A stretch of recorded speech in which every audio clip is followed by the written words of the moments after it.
Right now, the National Weather Desk, Helene's havoc. The storm brings record flooding to southern states, wiping away many communities. The water was up almost to the first level of our place. When I saw this, I broke out in tears, man. While a record storm surge swallows towns along the Gulf Coast. This doesn't compare to anything ever, not here. We have team coverage of the aftermath, the next storm on the horizon, and what caused this storm to be so destructive. So we had record rainfall ahead of Helene. We also have an update on fall colors. Seeing near peak, past peak in some of the spots across Colorado, the higher terrain outside Denver. And the folks already getting ready for winter.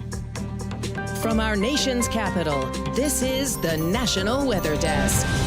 Good morning and welcome to the National Weather Desk. I'm Angela Brown. An unprecedented tragedy. That's what survivors of Hurricane Helene are now facing following catastrophic flooding and also widespread destruction. Nearly 100 people are dead and hundreds more are still unaccounted for across 6 states. More than 2 million homes and businesses still have no power. Some of the worst damage is in western North Carolina, in the area around Asheville. Most roads in and out of that city were impassable throughout the weekend. Cell service was down. Supplies are now being airlifted into that region. It was the state's worst flooding in a century, following up to 2 feet of rain in some places. Many neighborhoods just washed away. The famous Biltmore Village was overrun with water after a nearby river crested at 6 feet above the all-time record. It's just one example of what people living across western North Carolina are facing this morning. And we have team coverage from the hardest hit areas across North Carolina and other southeast states. We begin near Asheville with reporter Kimberly King. This was someone's home pushed up against a tree. This another house with water all around it. Rural parts of Swannanoa look like a wasteland that residents hardly recognize. It's hard. The water was up almost to the first level of our place. Sue and Don Barnwell have lived here in Beetree more than 50 years. I mean, it's something you can't help.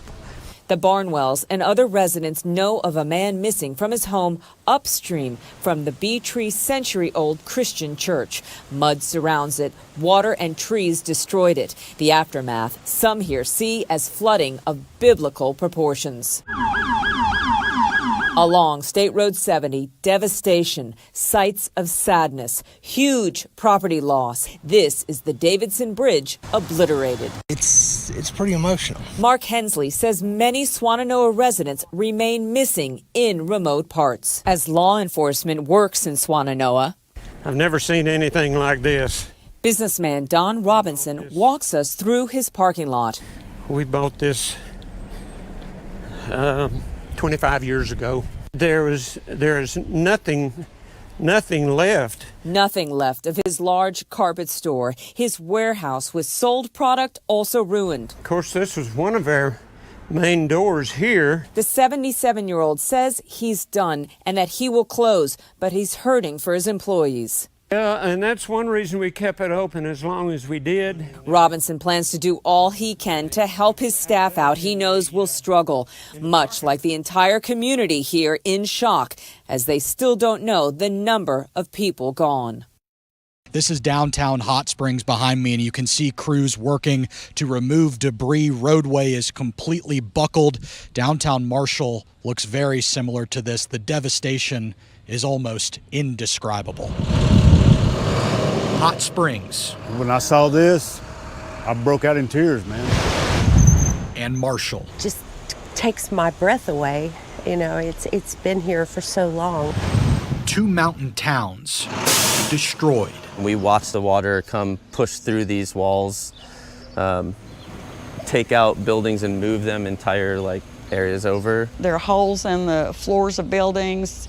City Hall, the floor it's buckled. Just all the buildings up and down this street are just destroyed. Main Street in Marshall is covered in mud. The shoreline is unrecognizable. We'll build back and make things better for our town. One business owner tells us water rose 7 feet high in her shop. As many bad things as I have seen, I've seen a lot of good things in recent days with people helping people, strangers hugging strangers. Our community will be the same. We've come together, and this is going to make us stronger. Don't forget little Marshall. Build back. And it's a similar scene in parts of neighboring Tennessee as well. The storm swept away dozens of homes in one neighborhood near Bristol. As Preston Ayers reports, the only way for some people to get to safety was by helicopter. Its destruction so great it's hard to comprehend. Washington County emergency officials took us to some of the hardest hit areas where houses are piled up like sticks. And this was all underwater. Residents spending their Sunday trying to salvage what they can. There's a sticky, thick mud that covers just about everything. We traveled as far as possible along this road in Emeryville, but beyond this community is Bumpus Cove and Little Germany. The floodwaters washed away their only road, trapping more than 24 people. The road to Little Germany is completely washed away. You basically have to hug the cliff to be able to get in and out. Caleb Murdoch hiked out for help on Saturday and back in on Sunday carrying much needed supplies. We had to shimmy kind of along the rock face of what little bit was left of the road. At some spots there wasn't probably 6 inches to step on. Late Sunday afternoon, a grand slam moment on the baseball field at Lamar Elementary. A Black Hawk helicopter landing with the first load of evacuees from the cut-off community. I think that first group was between 10 to 11, I think, and they're going back to get another group of 11. County leaders have an ever-growing list of people reported missing. Sadly, there are very real fears here that many lost their lives. And more than 500,000 homes and businesses are still without power in Georgia. As the storm hit the state on Friday, many people had to be rescued from their cars and also their homes. This is just one example right here. Cobb County firefighters rescued a woman from a flooded car. They actually carried her, you can see it here, on their backs to safety. South Carolina was also hit hard. 25 people in the state died during the storm. And this morning, nearly 25% of the state is still without power, and there is plenty of damage. Trees are down, roads are flooded, and cleanup is going to take a very long time. Of course, Helene made landfall along Florida's Big Bend. It packed 140-mile-per-hour winds and brought a storm surge of 15 feet in some places. The good news about the wind here is that the storm made landfall in a sparsely populated wooded area, but the surge is another story. 6 places reportedly saw the highest storm surge in their history. At least one of those is south of Tampa, more than 150 miles from where Helene actually made landfall. And check out this scene in Keaton Beach. The coastal community bore the brunt of Helene's powerful winds and also high storm surge. The storm wiped away many homes, sending the debris into the canals. Now, many people who lived here for a long time say they've never seen anything like it. And it was the same story in other coastal towns, including Steinhatchee, about 20 miles to the south. Christian De La Rosa has that part of the story. Surveying the damage in parts of Steinhatchee, the forecasted unsurvivable storm surge left its mark. That's about 9 feet. And when you talk about unsurvivable storm surge, if I'm standing on the ground, look at that. Across the street from here, Dale Bryant and wife Sherry's home was just high enough. The water here got up just the back of the bird bath. They rode out the storm here. It was just it's just a constant loud roar. And didn't give up all the way through for 3 hours. And then the wind would pick up and we just thought, what's going to go next? It's just sad in Keaton Beach. Nothing. That's it. Up the street, we saw a home washed onto a road. Debris is everywhere. So while the storm surge has receded, you still have a lot of roadways like this one completely underwater. Down the street here is a bridge which is impassable, as you can see. Also the reason why a lot of people who evacuated and are trying to come back and survey the damage in their homes can't get there. And everything's flooded? Alan Davis is one of those people. He evacuated, but now he cannot get home. This doesn't compare to anything ever. Not here. And follow the National Weather Desk on our social media platforms for the latest on Helene's aftermath. We'll post new video and also information on Facebook, YouTube, Instagram, TikTok, and X. And we'll be back here tomorrow with everything that happens today and overnight. And coming up on the National Weather Desk, there are more storms brewing in the Atlantic, and at least one could impact the U.S. later this week. And what led Helene to cause all that damage so far inland? We'll look at the setup that turned out to be disastrous.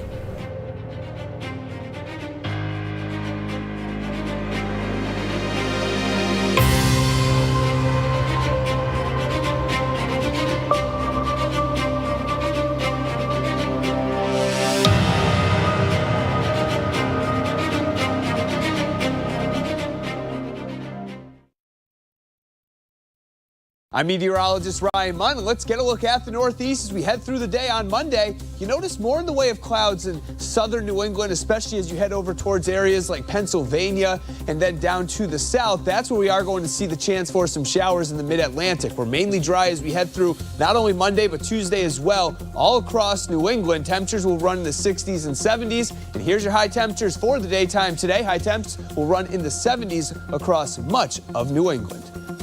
I'm Chief Meteorologist Gerard Jubaili. Here's a look at the mid-Atlantic region. It's going to be a rainy couple of days coming. We will see clouds everywhere. We've got a system approaching. It's going to be an upper low pressure, and that's just going to produce scattered showers across the entire area as it moves by on Tuesday as well. So we're going to be talking about some cooler temperatures while it lingers around in the 70s and maybe only in the 50s for highs across the mountains. We'll keep the clouds all through at least your Tuesday and still seeing temperatures stuck maybe only in the 60s.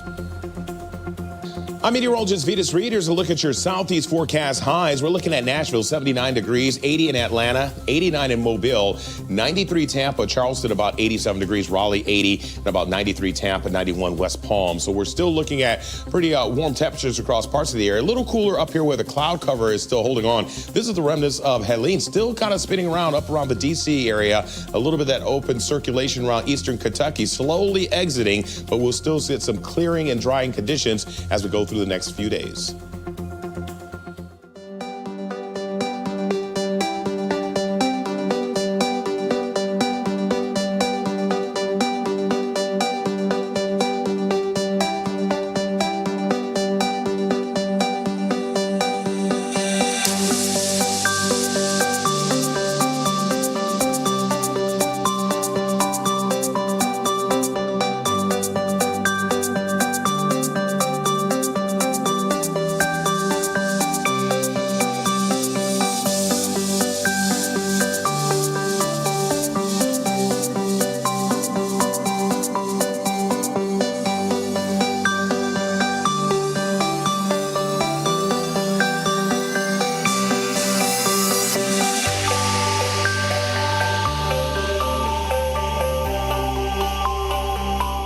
You are watching the National Weather Desk.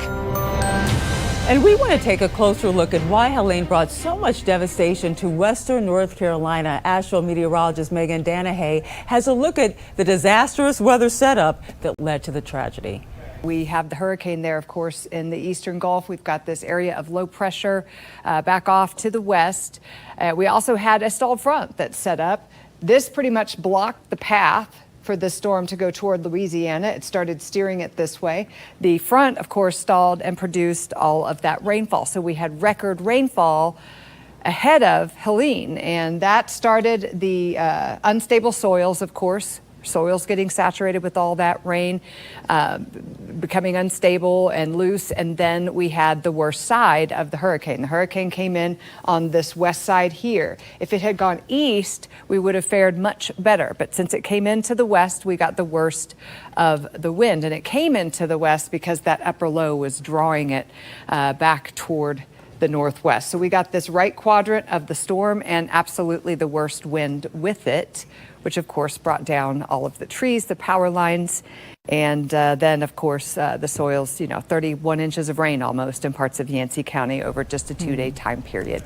Well, Helene may be gone, but there are now multiple storms in the Atlantic or Caribbean. Meteorologist Jen Collins is tracking the tropics for us this morning. We have Isaac in the northern Atlantic still maintaining tropical storm status. Joyce is now a tropical depression set to become a remnant low here over the next few days. And then Tropical Depression 12 could become our next named storm of the season. As it works its way into the central Atlantic, will likely remain over open waters too. A wave off the coast of Africa now has a medium chance of development here over the next week or so. And then the one area we're closely monitoring in the Caribbean Sea, a low pressure area could develop somewhere around the western Caribbean and into the Gulf of Mexico. This general area is just something to watch for now. There's no real signs of anything really developing at this moment. And if anything does develop at this time, it looks like it's fairly disorganized. What we do know, though, is that increased tropical moisture will move in heading into this weekend. And you could see some of the difference in our models. GFS model is really the only one that's really making any sort of system out of this.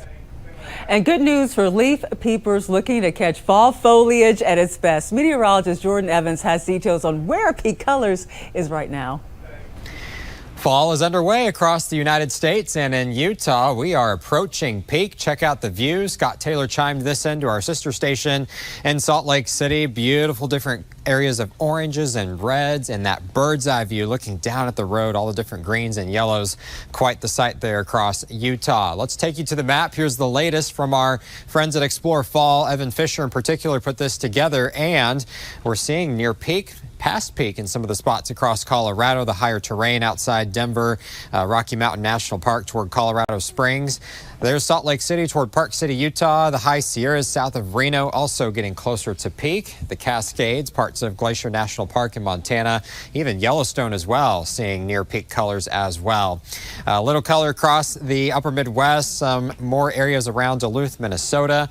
Back to the Northeast, the Mid-Atlantic, we're getting closer to peak. That's usually middle to late October, but even early October for places like New Hampshire and Vermont. There for northern Maine, also getting closer to peak with fall foliage. For the National Weather Desk, I'm meteorologist Jordan Evans. Fall officially got underway a week ago, but some people on social media were confused, thinking fall started at the beginning of September. Let's take a closer look at a recent TikTok post from meteorologist Chloe Coates explaining why there are two starts to the fall season. I am so excited. Fall is finally here. It feels like it took forever after the summer we had, but it officially became fall on Sunday, September 22nd at 5:43 in the morning Pacific time. Didn't fall already start for you guys? Oh, well, technically, but there are two different ways we keep track of the seasons. I'm sorry, what? So there's meteorological fall, winter, spring, and summertime, and then there's also astronomical fall, winter, spring, and summertime. Meteorological fall already started on September 1st. Astronomical fall, the fall that you see on your calendar, exists because of this. The Earth is tilted on its axis at 23.5 degrees, which is why we see different seasons as the Earth orbits around the sun. Equinoxes, both fall and spring, mark when the sun is passing over the equator and when you have nearly equal parts day and night. The winter solstice is the shortest day of the year and the summer solstice is the longest. Meteorologists break down seasons based on the annual temperature cycle, and that is created to help with keeping track of seasonal data. Both fall and spring are considered the transition seasons from winter to summer and summer to winter. Meteorological fall is considered to be the months September, October, and November. Now you know. Huh. Cool. Now we do. Increasing populations continue to put a strain on the agricultural industry. In the weeks leading up to the start of the fall season, farmers received a gift from Mother Nature as harvests approach. Combined with planting winter crops during next 2 months, Drew Powell has more. As we enter the start of the fall harvest season, ag producers and farmers in the Texas Panhandle are cutting back immensely on their water usage. Some as little as 50%, but most producers have cut back on their water anywhere between 75 and 90%. In our area, you'll start to see the farmers start to pull back from using water around that September 1st time frame. Many ag producers and farmers in this part of the state have been able to shut off their irrigation a little bit sooner than the traditional time period. That's because some timely rains in September that moved across the region brought some much needed moisture. With it cooling down and the nights getting cooler and the days getting cooler, this rain will seep in and it'll last a lot longer than it would during a summertime rain. With our 100-degree days in August and stuff like that, that really dried out a lot of our moisture in the soil. So these last few rains that we've gotten have been a big blessing to all of us, I'm sure, to get our winter crops in the ground and get things up and get rolling. We often talk about the weather's effect on humans, but what about our precious animal friends? Amy Aronson went to a Baltimore area farm to find out how much the animals there like or even loathe rain. Welcome to Mary's Land Farm in Ellicott City, Maryland, where on a rainy day, some animals are happy and others are not. We went right to the animals to find out what they think about the rain. Starting with the goats, who will do anything to avoid the wet weather. They go inside as quick as possible and they scream. If they get caught in the rain, if they don't have shelter, you'll definitely hear them. Next up, the horses. They don't mind it. They would prefer to be in shelter, but they're not going to scream. I will say that alpacas and the emus like to be sprayed down. They're not particularly fond of the rain, though, because then it's a little chilly. If it's a kind of a warm day, the pigs like the rain too. Yeah. They love the rain. Oh, interesting. I bet they. And this last animal prefers the puddles and the rain. Ducks. That's our favorite. That's the best day ever when it's a hard rain like today. So what will you see them doing? Swimming everywhere, finding puddles everywhere they can. Here at Mary's Land Farm in Ellicott City, Maryland, I'm meteorologist Amy Aronson. And as we head to break, a look at beaches and water in Greece.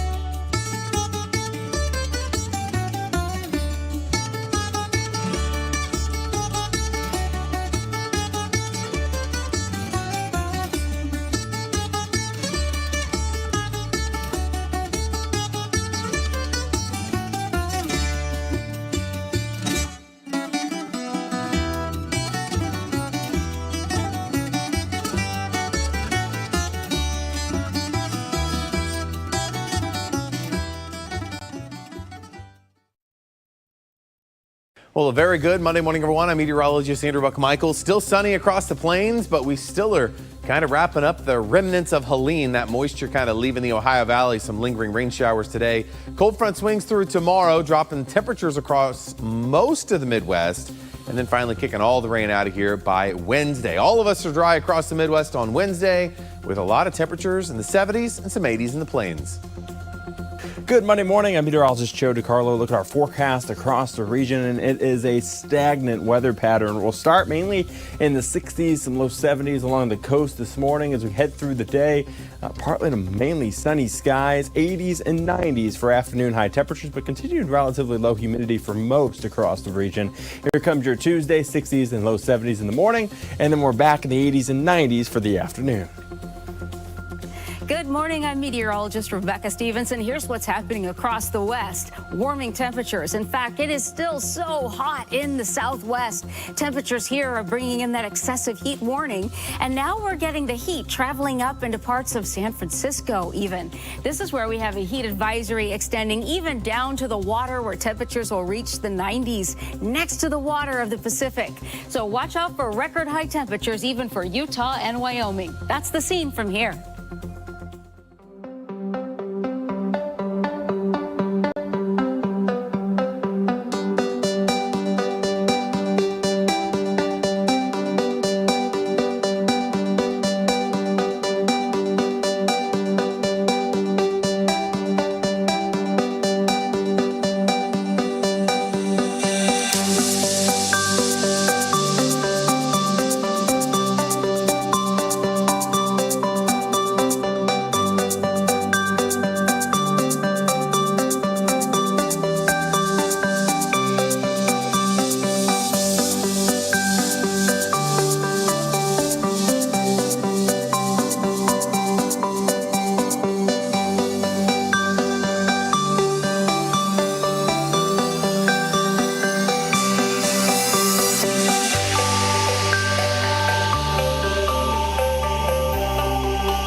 You are watching the National Weather Desk.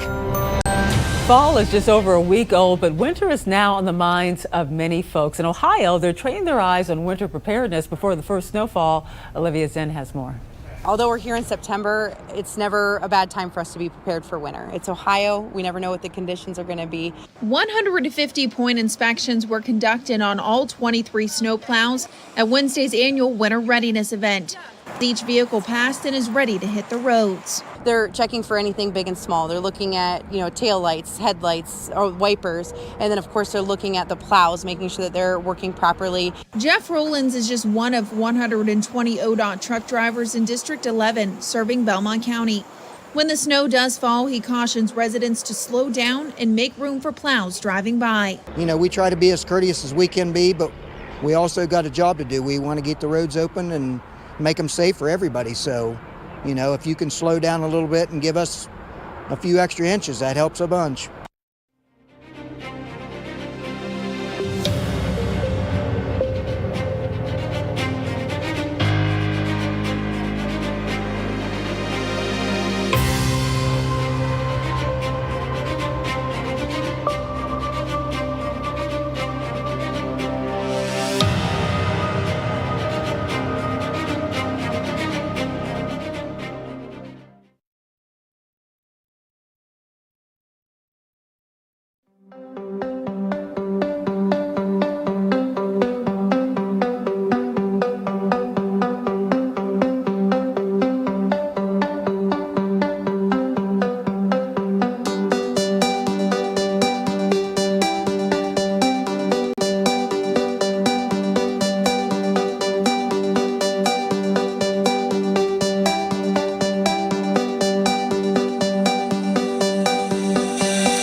Thank you so much for joining us. I'm Angela Brown. Make it a great day, and we'll see you right back here tomorrow.